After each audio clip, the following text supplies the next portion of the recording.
ভেতর বৃষ্টি।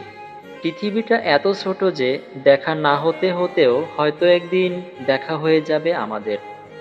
পুরনো বাস স্ট্যান্ডে একই বাসের জন্য দীর্ঘ সময় অপেক্ষা হবে দুজনের।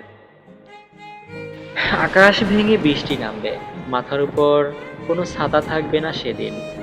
কয়েক মিনিটের বৃষ্টি জলে দুজনেই ভিজব খুব। তারপর হঠাৎ করেই গাড়ির হর্ন বাজবে। আমাদের একসাথে যাত্রা হবে খানিক সময়। পাশাপাশি সিট হতেই হবে এমনটা নয়। সামনে সংরক্ষিত মহিলা আসনে বসবে সে। আমি থাকবো তার ঠিক পিছনে কয়েক সিটের পরেই। বসে কিংবা দাঁড়িয়ে লুকিং গ্লাসের মাঝে মধ্যে চোখ পড়বে সাবধানে, যেন দুজনেই মুখোমুখি কাছাকাছি।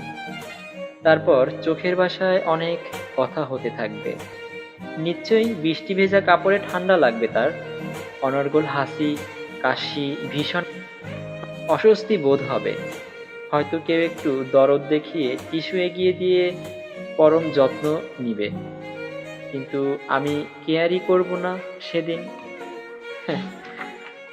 পরবর্তী বাস স্ট্যান্ডে গাড়ি থামবে।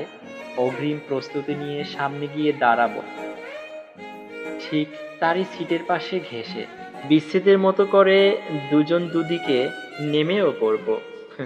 একই বাস, একই আকাশ, একই পৃথিবী। অথচ আমাদের গন্তব্য ভিন্ন হবে পরিশেষে। সামান্য ঠান্ডায় যে মানুষটার এত অস্বস্তি বোধ, সে হয়তো জানবেও না তার স্মৃতির মেঘ কতটা যন্ত্রণার। বৃষ্টি ঝরায় হৃদয় নগরে।